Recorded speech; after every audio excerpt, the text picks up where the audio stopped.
All right, let's jump in. So the monarch butterfly, one of the most beautiful insects on the planet. If you've ever gotten a chance to just sit and kind of watch one, they're so beautiful. The gold and the black wings and the way they just so elegantly flutter from flower to flower. It's a mesmerizing sight. Just gorgeous. But the most amazing thing about the monarch butterfly is not their beauty or their flying. It's actually their migration habits. It doesn't sound super amazing, but listen to this. So starting in Mexico, first generation, they hatch and they fly north. For about 6 weeks, they fly north and they end up in southern United States. They lay eggs and they die. And then the second generation is born and they're in the southern US. They also fly north for 6 weeks, lay eggs, and die. And the third generation is born, and the third generation, you guessed it, flies north for 6 weeks, lays eggs, and dies. And then you have this fourth generation. And they're sitting in the northern United States and Canada, and it's much later in the year now, and in the words of Ned Stark, winter is coming, okay? So winter is coming, and all of the monarch butterflies are very far north. Now, what are they gonna do?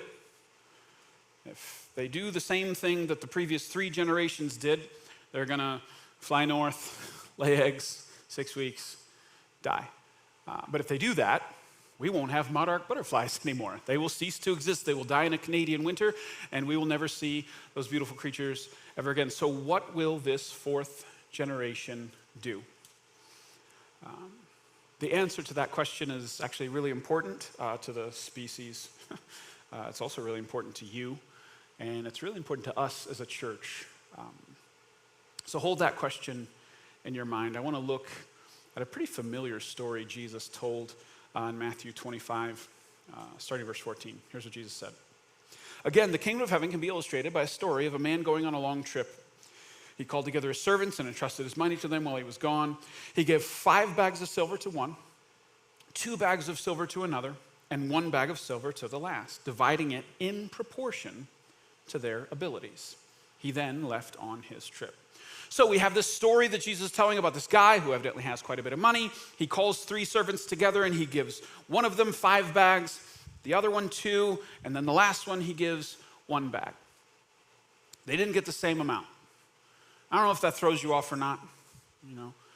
This illustration that God doesn't give the same to everybody, right? Now, this tells us why. Did you notice it even gave the reason? It said that he gave each servant in proportion to their ability.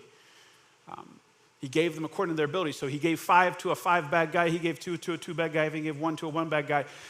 It wasn't, he didn't give 3 to everybody. He didn't give 2 to everybody. And it wasn't that he didn't have enough to give 5 to everybody. He chose to do this. And that's an interesting thing. So have you ever heard the saying, God won't give you more than you can handle? Maybe you've even said it. Well, I want you to know, and I'm not trying to be irritating, but that saying is actually not in the Bible. Nowhere in the Bible does it say that God won't give you more than you can handle. There is a verse that says that God won't allow you to be tempted beyond what you are able, which I think is where people get that verse. But that's a little different, right? That means is that there's never you're going to be in a situation where you have to sin. God's always going to provide a way out so you don't have to do the thing that he doesn't want you to do. That's a little different than God won't give you more than you can handle, right? And I actually think if you read the whole Bible that there's lots of situations where God puts people where there is more than they can handle, but it's designed to get them to rely on him. So if you're facing something right now where you feel like, oh, this is like too much for me, maybe it is. Maybe what God's trying to get you to do is to rely on his strength, not yours. But this little saying, God won't give you more than you can handle, even though it's not in the Bible, I do want to point out, kind of interestingly, that whenever we use it, even though we shouldn't, we only ever use it about bad things. You ever notice that? It's always about like, oh, life's really hard right now. Well, just remember, God won't give you more than you can handle. Why don't we use it for good things? Like if somebody comes up to you and is like, man, I didn't win the lottery this week. Well, God won't give you more than you can handle. Right? Oh, I didn't get the promotion. Well, God won't give you more than you. Like, actually, the girl said no, she won't go out with me. Well, God won't give you more than you can handle. Like, Because I'll be honest, if we use it about good things, that actually is more biblical. It makes more biblical sense to say it about good things than it does to say it about bad things. I think bad things are designed to cause us to rely on God. But if God says no to a good thing, I think we see a lot of evidence that that's actually an act of mercy in your life a lot of times. That you're like, oh, I didn't, maybe winning the lottery would be horrible for you. Maybe God is guarding your heart because you couldn't handle that. Or maybe the promotion would just make you an insufferable jerk and God knows it and you don't, right? Or maybe that girl would ruin your life and you just don't know. You couldn't handle her. You don't know. So maybe God's no's are actually acts of mercy and love, and we need to kind of rethink how we view these things. So in proportion to their ability, they are given bags of money. All right, so here's what they do. Verse 16. The servant who received 5 bags of silver began to invest the money and earned 5 more. The servant with 2 bags of silver also went to work and earned 2 more. But the servant who received 1 bag of silver dug a hole in the ground and hid his master's money. All right, so if you're keeping track, we got 2 servants double and 1 buried. That's what's happened. All right, so verse 19. After a long time, their master returned from his trip and called them to give an account of how they had used his money. The servant to whom he had entrusted 5 bags of silver came forward with 5 more and said, Master, you gave me 5 bags of silver to invest, and I have earned 5 more. You can just kind of tell he's excited about this, right? He couldn't wait for master to get back. He's pumped. He's like, here's 5, and boom, here's 5 more. Awesome.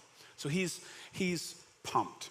Now here's the response. So he drops 10 bags of silver in front of the master, verse 21. The master was full of praise. Well done, my good and faithful servant. You have been faithful in handling this small amount, so now I will give you many more responsibilities. Let's celebrate together. So 2 things. The master is pumped, and I love how excited the master gets.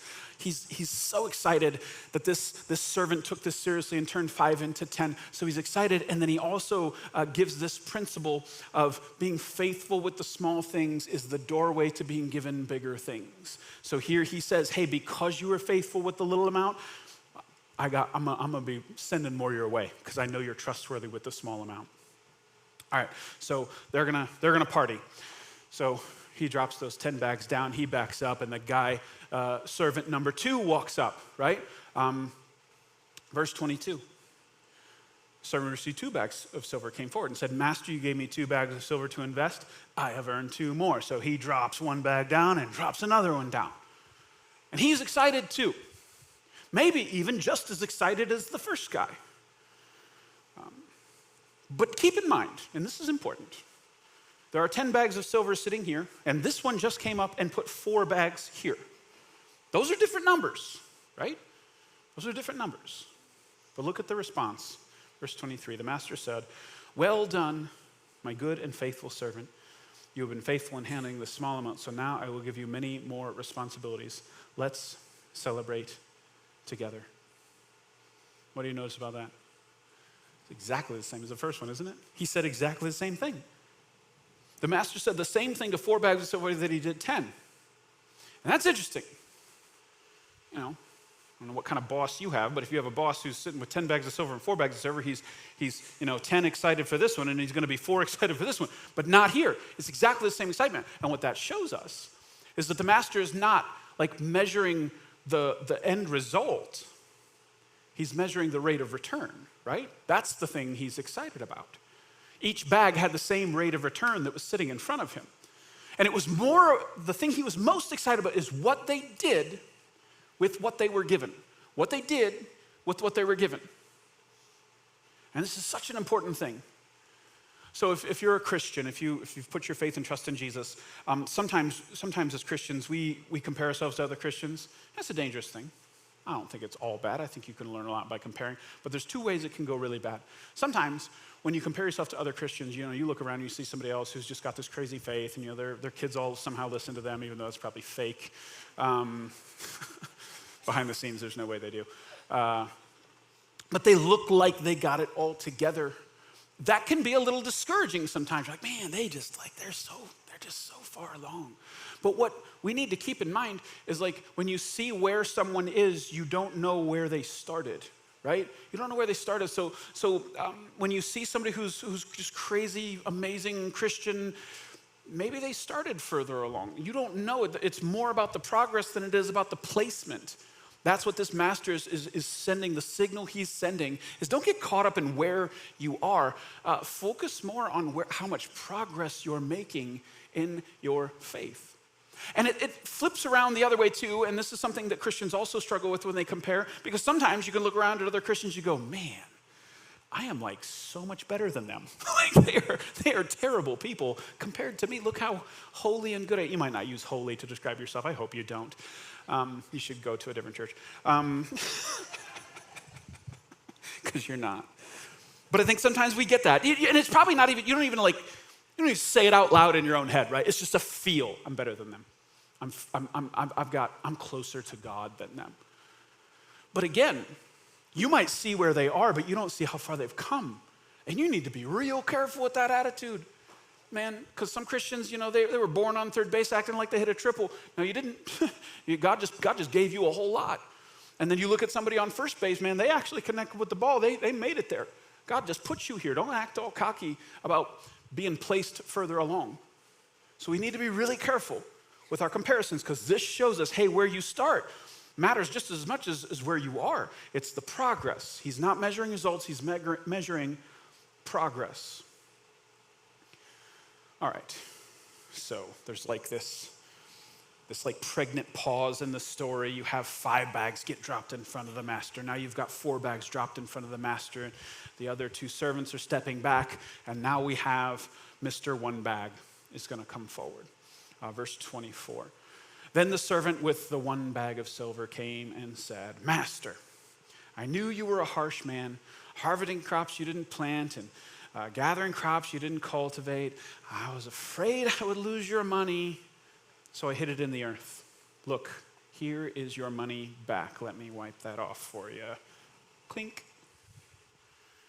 Now, even if you've never heard this story before, if you're not familiar with the story at all, you can kind of just tell this isn't good, right? Even if you have no idea what's coming next, you just get the feel that this is not a good thing, right? And again, there's no describers in the story, but you can almost picture that like the first guy came up, he's like, I got 5, and I got 5 more, and he's like excited, and they're celebrating. Same thing with the 2, but then this one, you just get a totally different feel. You just get like he probably walked up without looking up, put it down, and came back, and you almost get the impression they just like fidgeting. So master, like I know you're harsh, and like you almost get that impression, like he knows this isn't good.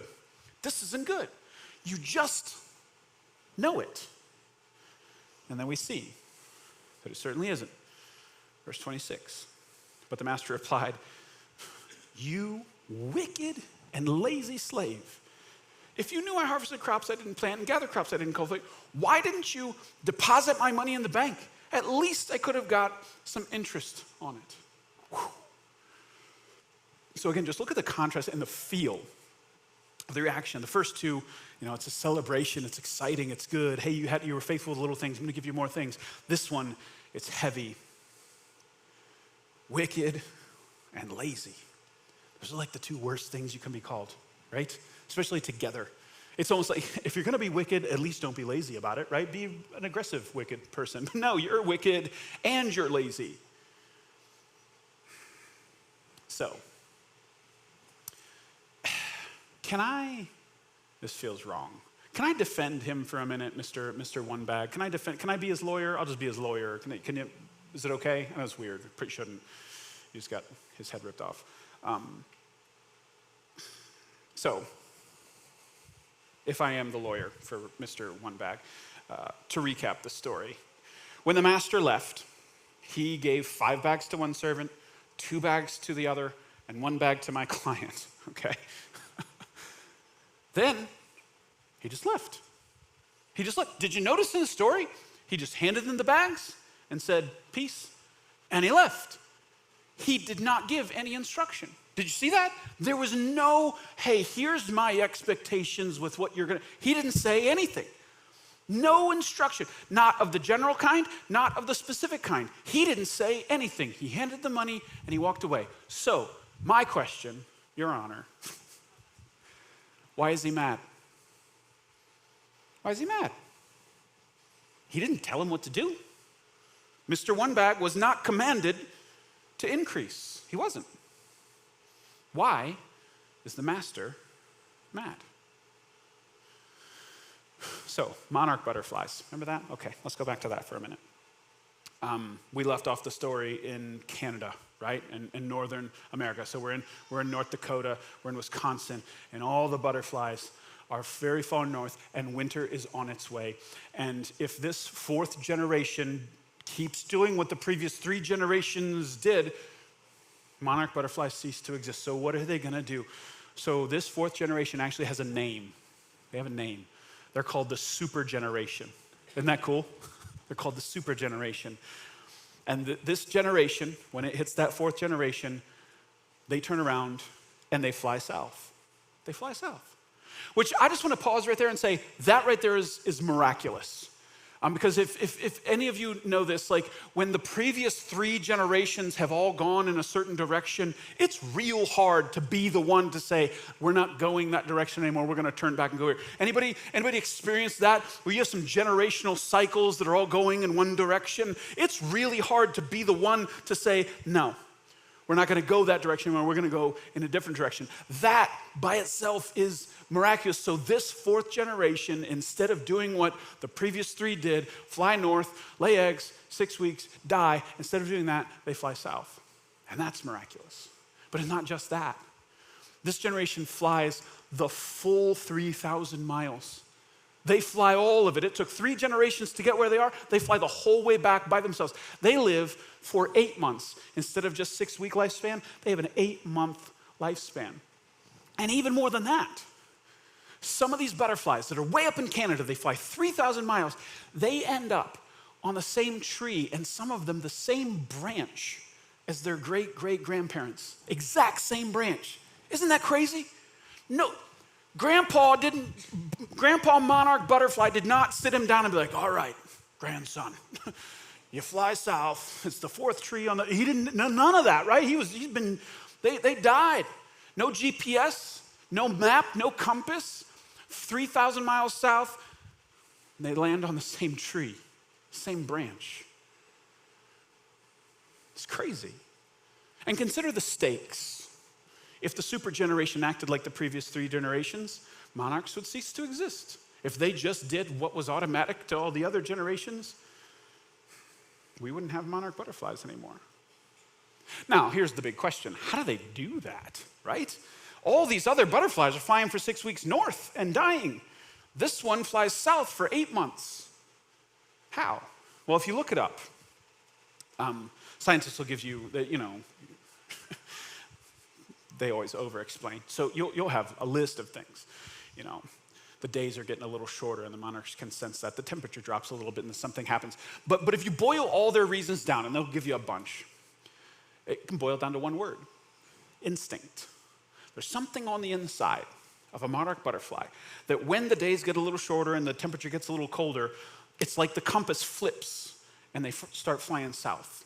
There's an instinct, there's like a pull. The moment certain factors get reached, they flip, they fly south, and they are drawn. It's almost like they're called in the opposite direction. Instinct. They followed something built in. Now, Mr. One Bag of Silver, let's get back to him. He may not have been commanded to do something with what he was given, but he knew. He knew. Something built inside of him, he knew that you should not do nothing with what you're given. The master wouldn't have given him a bag of silver if he wanted him to bury it. The master could have done that himself. He knew that to do nothing with what he was given was wrong. An instinct. It's built in. And the reason I say Mr. One Bag has it is because I think every human being has this instinct. We know in the depths of our souls that when God gives us something, we are supposed to do something with it. We are supposed to make better what is handed to us. We're built that way. It's just down in the DNA. We know when we're given something, we're supposed to do something with it, right? If you're given a house, you know you're supposed to turn it into a home. Nobody told you that. Nobody coached you. Nobody commanded you. You just know that, right? When you're given a little boy, you're supposed to turn him into a little man, right? When you're given a little girl, you're supposed to turn her into a little woman. Like, you know that. You know that it's built in, this instinct to increase. When you're given an opportunity, you're supposed to seize it. When you're given a blessing, you're supposed to turn around and bless others. When you're given a talent, you're supposed to use it. You understand this. We know this, that when God gives us something, we're supposed to do something with it. We're not just supposed to sit on it. You know that already. You know that. It's an instinct.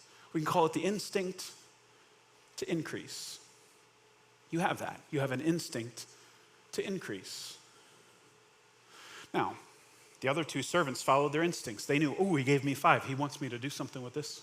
So he turned it into 5 more. The one who got 2, oh, he wants me to do something with this. He turned it into 2 more. But the one bad guy didn't. He didn't follow his instinct. Now you have to ask why. Why didn't he follow it? That's a big deal to know the answer to that question. And I think if you actually read the story, you could boil this down to one word. The reason Mr. One Bag did not follow his instinct to increase is fear. He was afraid. And who knows of what? Probably a lot of things. Afraid he'd fail, maybe. Afraid of the master, evidently. Afraid to invest what was given because maybe he would lose it, maybe. Afraid of how hard it might be to increase. If the master's accusation of lazy is true, maybe he was afraid of the amount of work it would take to turn 1 into 2. And the fear counteracted the instinct. The fear overrode the instinct. And that can happen. That can happen. That can happen to you. That whatever God's given you in your life, you do have an instinct to increase. You have an instinct to say, I'm supposed to do something with this. You even understand that there's a weight to that. God's given me these things, I'm supposed to do something with them. But just like this guy, you can allow your fear to stop you from doing anything with that. So let me ask you, what opportunities has God given to you that you haven't done anything with because of fear? Has anything come your way that you're just sitting on because of fear? What talents, what resources has God handed to you that maybe you're sitting on and you're not doing anything with? And the real reason, if you could be honest with yourself, is fear. You're allowing fear to counteract that instinct that I'm supposed to do something with this. God's giving me this for a reason. This isn't just for me, I'm supposed to do something. An instinct to increase is kicking in, but your fear is overriding it. I heard a pastor say this a couple weeks ago. He was talking about animals. He said, every animal has instincts. Birds have this instinct to fly south in the winter. Bears have an instinct to hibernate. I was jealous of that one a little bit. Lions have an instinct to hunt. And then some of these builders, beavers has this instinct to build dams, and bees have this instinct to build hives. They just know what they're supposed to do. And then he asked the question, well, what about humans?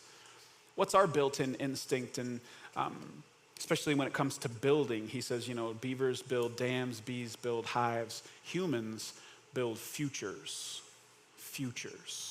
I was like, ooh, that's good. That our instinct is to build a future. We're the only animal, actually, that dreams. We're the only animal that can imagine a better future, that actually can look at what is and say, it shouldn't be what is, it should be, there's a should be, and we should pursue that. Build futures. What future is God calling you to build? And what fear are you allowing to stop you? There's something there. I think God's called each one of us to be a part of building a better future. That God's laid some kind of dreams in your heart that you're supposed to act on, unless you allow fear to stop it. There's this verse in James chapter 4. It almost seems tacked on at the end of the chapter. It's verse 17. It says this: remember, it is sin to know what you ought to do and then not do it. Now, it's a weird verse because, we already know that if the Bible says not to do something, we shouldn't do it. And if the Bible says to do something, that we should do it. So like this is not a necessary verse, right? But what he's saying is that for some of us, God has laid dreams on your heart. God has given you responsibilities. They're kind of unique to you, that you have a calling on your life. God wants you to do certain things that actually nobody else is supposed to do. It's specific to you. And if you don't pursue that, there's like a future you are supposed to build. And if you don't build it, James here is just reminding you, hey, that's a sin.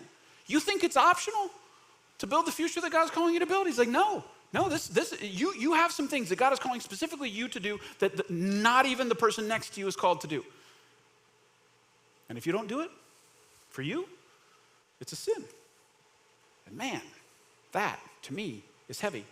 That God has given you certain talents, certain opportunities, certain blessings, the brain, the ability that he's given you. You're supposed to use it to build a future that builds God's kingdom in some way, and you're supposed to do something with what you've been given. You have a responsibility to that. Do you realize that you're called to whatever passes through your hands, that you're supposed to make it better? That's a part of your calling. You're supposed to make things better. You're called to increase some things that God has given you. You're called to increase them. You're called to prune some things. You're called to shape and mold some things. From the time it enters your hand to the time it leaves your hand, it's supposed to be made better because of you. So your kids are supposed to be better because of you.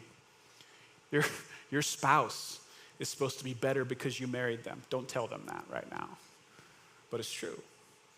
Your place of employment, wherever you work, is supposed to be better because they have you. Your church is supposed to be better because you're in it. You have this instinct to increase. You have this call to make better what is given to you. Take responsibility for that. Because, by the way, it's really weird not to. I just want to say that this one bag servant, he acted like the master giving him a bag of money was a burden. Did you notice that? It was kind of the attitude like, oh gosh, yeesh, a bag of silver. What am I supposed to, I guess I'll just dig a hole, and put it down in there and we'll give it back to him when he comes back. I don't want to do, like, what a weird attitude. But let's be honest, I think sometimes we kind of act that way, like God has given us all these things that are resources and talents and abilities and time and energy, and we act like, oh God, you want me to use that for you? That's a lot. Like, that's a crazy attitude. We should embrace this responsibility because this is like what you're born for. You know that? Like, this is what you were created to do. He puts you in this place, in this time, for a reason, to make an impact in your world. You should embrace that. You should be excited about that. This isn't a burden. It's an honor.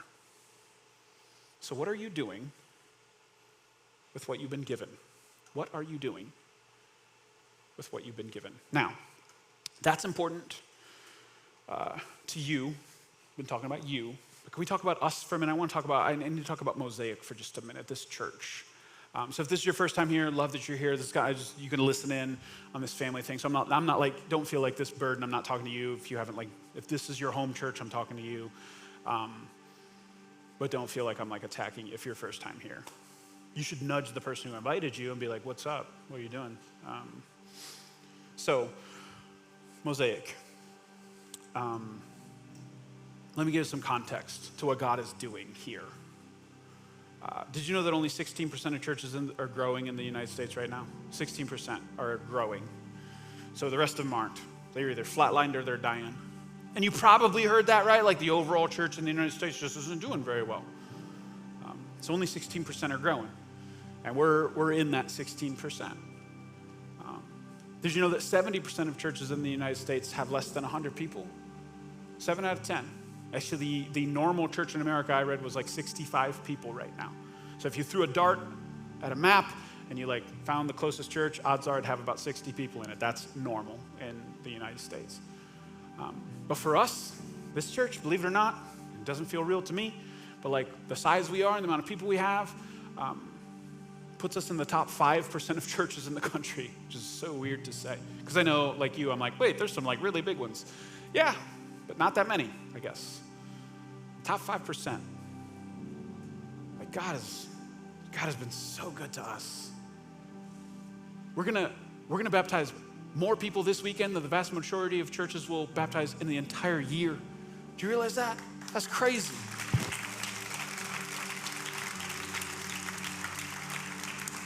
And not just that, like I like numbers, but like God's given us this awesome relationship with the city he placed us in.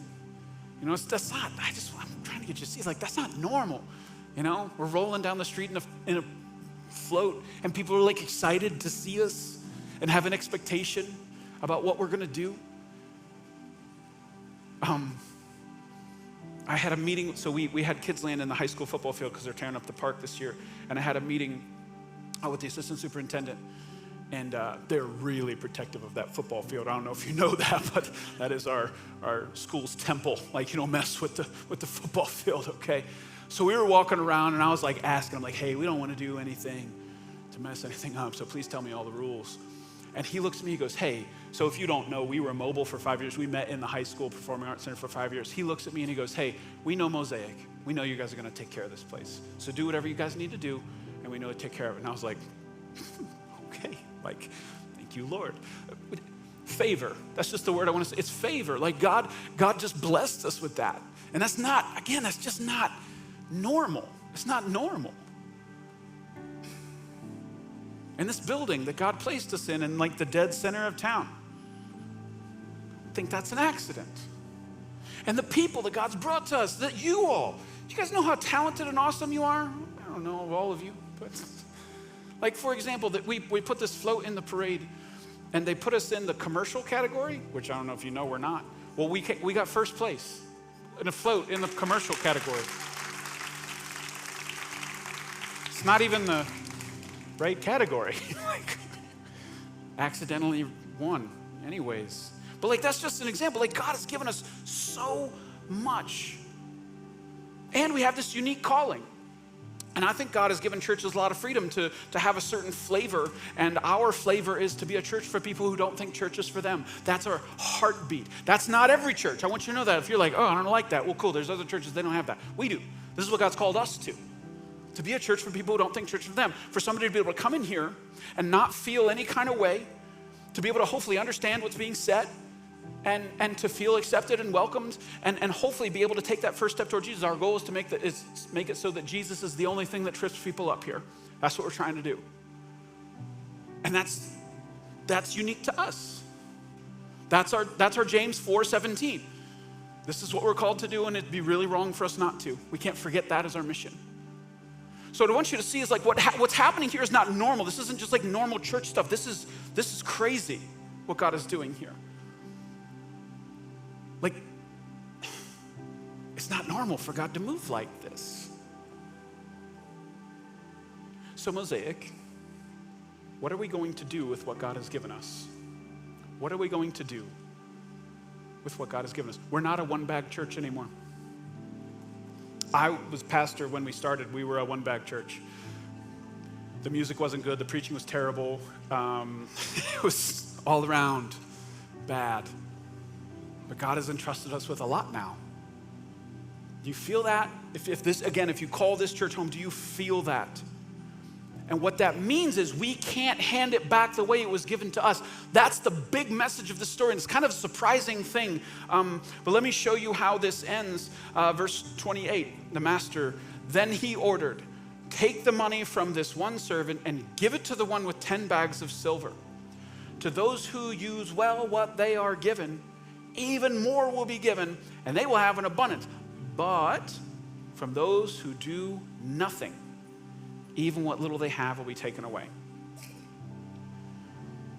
What I want you to see is that this one bag servant got in trouble for maintaining. He didn't lose money. He didn't hand him half a bag back. He handed him back exactly what he was given. He maintained, and that was a huge deal. Wicked, lazy, take it away, give it to the guy with 10. And I think our mentality sometimes is, well, as long as I don't lose anything, as long as I just keep it the same. No, listen, Christian, our bar is a little higher. You have a duty to increase. Your instinct to increase must be followed, because he didn't increase, he lost it. And to me, that's scary. Especially for us as a church. Because again, it'd be real easy to get comfortable right here and be like, look at all this stuff God's done. Let's coast for a while. You can't, man. Got 5 bags. I'm not going to sit on 5 bags. We gotta go get more. We have a collective mission to seek and save the lost. That was Jesus' mission. That's our mission. To be persuasive to the unbeliever in word and action. To crash the gates of hell at 35 miles an hour. To accept the mission to fly 3,000 miles south when everybody else was going north. To be the super generation. I want it. Let's be that. So if this is your church home, I guess I just want to press on you. Don't take this for granted. I know for some of you, you're like, this is the only church I've ever gone to. You don't know any different. I should send you on a tour for a while. Maybe you'll feel a little better about us when you get back. That's mean. Cut that out. I forgot. This is the 11 o'clock. This is live. Hi, Internet. How you doing? That pastor's so arrogant. Listen, here's the thing. Alyssa said you went short first service, so I'm going to go longer. Okay, this is all Alyssa's fault is what I just told you. I have this problem with Christianity in like we have to be this weird kind of false humble when God's doing something big. We like can't. Well, you know. I want to like over the top be excited about what God's doing here and not. Oh, I better not offend the internet because I'm excited about what God's doing here. No, this is awesome. I want to celebrate this. We should celebrate this as a church, that God is moving in an amazing way. I'm pumped about this. You're supposed to clap. That's all right. We'll get it later. We'll work on that. But listen, I just want you to, if you call this church home, give this the weight it requires. We cannot just hand 5 bags back. We have a duty to follow that instinct to increase. So take that step in, lean in here. Do you go here, or are you just a part, or do you just go here, or are you a part of this church? There's a difference. When's the last time you invited somebody? Like, take this seriously. We can't one bag this thing. Now, my favorite part of the story with these bags of silver is how excited the master got. Did you see that? Like, that's wild because I'm thinking this dude has lots of money, right? If he's handing 5 and 2 and 1 bag to his servants, he didn't go on a trip with nothing. He had plenty more. He probably made more than them combined, right? This dude knows what he's doing. He came home, with wagons full. But he sees this guy who turned 5 into 10 and he's out of his mind excited. He's like, yes, let's go. You did it. You did well with what I gave you. And he's got this joy.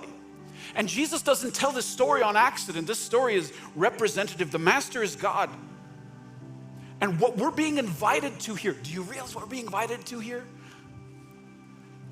To be an ingredient in the joy of God. That is a wild thought, isn't it? That your life, what you do with what you're given, could be an ingredient in the joy of the creator of the universe. I don't know how you view God. Some people just have this view that God's always got a little bit of a scowl on his face, always a little bit angry. But this story tells us that when we do well with what we are given, God is joyful about that. He's excited about that. And can you imagine standing in the throne room of heaven and putting some bags in front of the throne and being like, this is what I did. And behind God, there's mountains of gold, but you're like, I got some bags here. And having God jump off his throne and be like, you did it. What a feeling. By the way, that's what you were created for. Do you know that? That is like the peak of the peak of the peak of your existence, to be an ingredient in the joy of the creator of the universe. That's it. That's when your soul clicks into place and everything is exactly as it is, when God's joy is raining down on you. That's it.